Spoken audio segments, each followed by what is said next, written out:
Bonjour et bienvenue sur DCA Watch. Regardons comment a évolué le marché crypto cette semaine.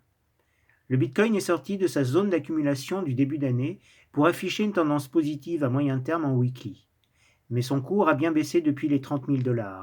Il est juste revenu au-dessus de son EMA 13, ce qui montre une tendance qui se dégrade à moyen terme. Et à court terme, en daily, la tendance est devenue négative. Le MACD est inférieur à 0 et il est sous son signal, et le cours est sous son EMA 13. La dernière zone d'achat se situe début mars, sous les 25 000 $.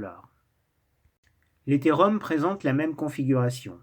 Une tendance encore positive à moyen terme en weekly après être sorti d'une zone d'accumulation.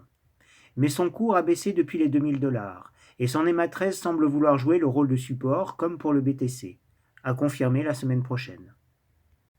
Mais à court terme, en daily, la tendance est déjà négative, comme on peut le voir avec le MACD. En mars, on a pu profiter d'une zone d'achat vers les 1600 $. Et contrairement au BTC, on a eu également une fenêtre d'achat début mai à 1900 $. Mais l'Ethereum s'est ensuite retourné violemment. En parallèle, le dollar montre un retournement de tendance à la hausse après plusieurs mois de baisse. En weekly à moyen terme, le MACD est négatif, mais il passe au-dessus de son signal, et le cours est au-dessus de son EMA 13. Ce n'est pas forcément bon signe pour les cryptos qui viennent concurrencer le dollar.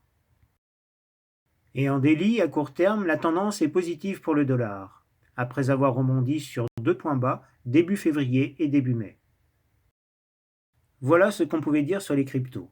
Actuellement, il vaut mieux rester à l'écart. Dites-moi en commentaire si vous souhaitez que je suive d'autres crypto-monnaies. Et bien sûr, ceci n'est pas un conseil en investissement, mais juste un partage d'expérience. Salut et bon investissement à tous!